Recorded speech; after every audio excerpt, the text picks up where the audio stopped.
In this episode of Paul Talk, I talk about something super freaking important, and it's the mental state of sales, number one, and number two, how to create self-motivating goals and what I call sales triggers to envision and actionably get to closing more deals.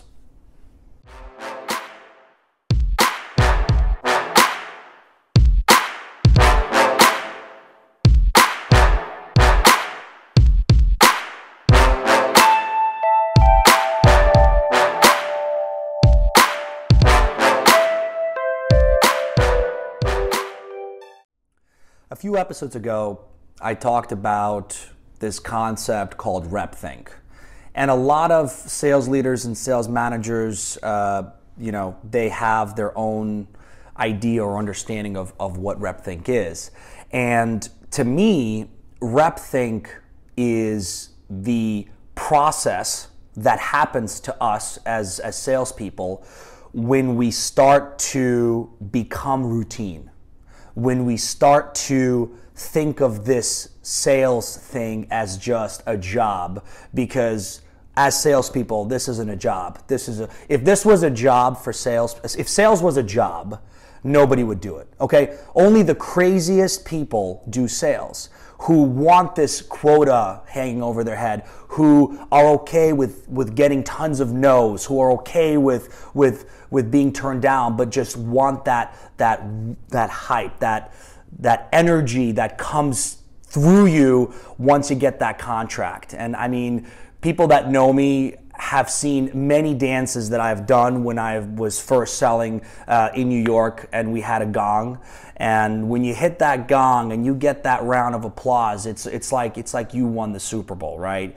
And RepThink is that process that we go through that kills all of that momentum and kills all of that energy, and we don't even realize it's happening to us. And so we go through this routine, whether it's calling, picking up the phone, following up on prospects. This is it. This is who we are right here. And we don't want to be that, right? And so I want to talk really quickly about getting our mental state out of that, right? And that's number one, is elevating our mental state, right? Waking up, if you will. That's first. And then second of all, I want to talk about mentally guiding the sale, okay? The first thing is we've got to get our head right? And in order for us to do that, we've got to get out of that routine. So how do we do that, right? So we need to get into the office and we need to establish our own individual goals, okay? This is so important, I can't even tell you. Forget about your metrics. Forget about your manager, and all the sales leaders out there. Let me explain. You don't need to think about what's been given to you as a task. You have to get your own goals set up for what you want to do and what you want to accomplish, because we are self-motivators, okay? We are leaders. And so in order for us to self-motivate, really self-motivate, we've got to get our own goals in place. If I come in and I say, I want to find 30 companies that do this, this, and this, I need to follow up and do this, this, and this, I set up my own task list. How many people do this? Less than you imagine.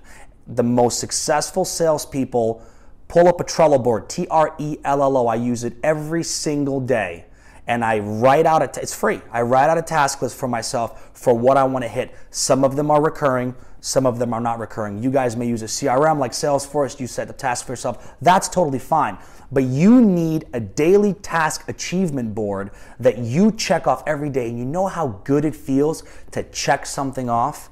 It's almost as good as closing a deal. Not quite, but it's almost as good as closing a deal. So the first thing we want to do is we want to make sure that we set up individual goals so that we can accomplish each and every single one of them as we go through our days, day by day by day. You look at that throughout the whole week and you are amazed at yourself at what you can accomplish. And that wakes you up and gets you out of RepThink, because you're constantly working to complete your own goals and you're not going through what eventually becomes this mindless routine, right?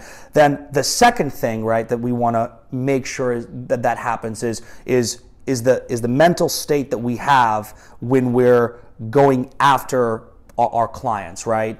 I'll tie points 2 and 3 together with mental triggers, because the sales triggers, because I think that they really go hand in hand.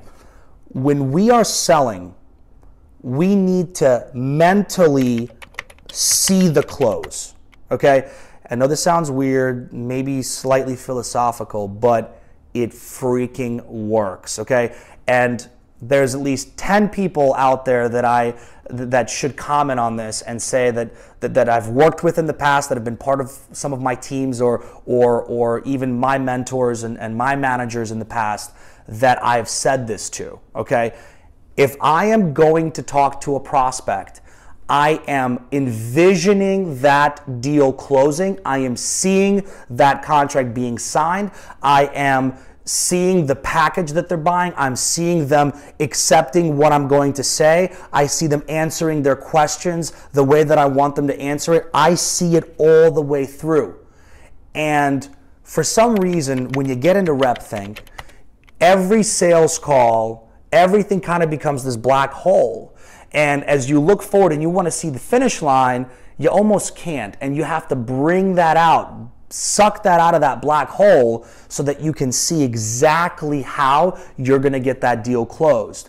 And when I do this for myself, I've seen a drastic improvement in my ability to communicate with the customer, the client, potential client, my ability to handle objections as they do come up, my ability to build rapport, my ability to stay sharp on my calls, my ability to stay energetic, stay passionate, right? Passion is transferable. It's a transferable energy that can go through a phone. It can go through, face-to-face, especially face-to-face for the outside hunters out there, or account managers out there. The best relationship builders are constantly passionate.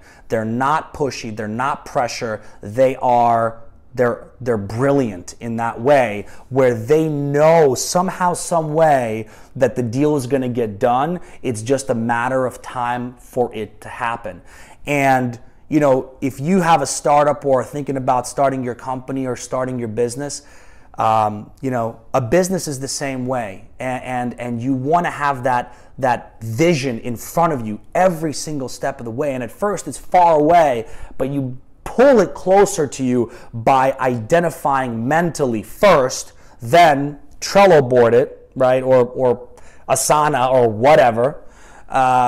Get those points down so that if you accomplish these goals that you've set or exceed these goals for yourself, success 1. Success 2, now I'm starting to see the result, and now I'm going to envision this close. I'm going to get on the phone with this prospect. I understand previous episode, industry experts, becoming industry experts. Check it out. This is what it builds on. This entire Paul Talk series is built on block by block by block to build us up and make us better as sales professionals.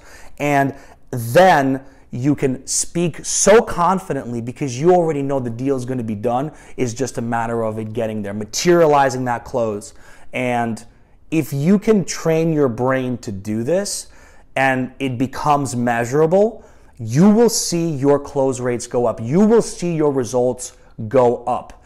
And just a quick side note, if you are a manager, sales leader, as silly as this sounds, in your next training session, I recommend that you explain this concept to your sales team and allow them to see if they can do the exercise of thinking about a client that they have and envisioning that close, and then ask them, what's that deal closed for? How did you get that close? Who signed the contract? When did it get signed, right? What was the amount, right?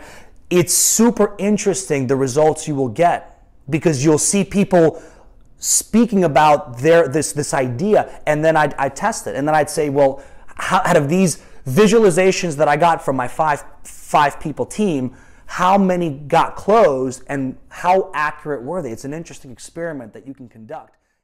You don't know that you're a fit for my company, and by you offering your services, and using the fact that you checked out my website as a segue to get me to get on the phone with you, I just don't think that's effective for us salespeople.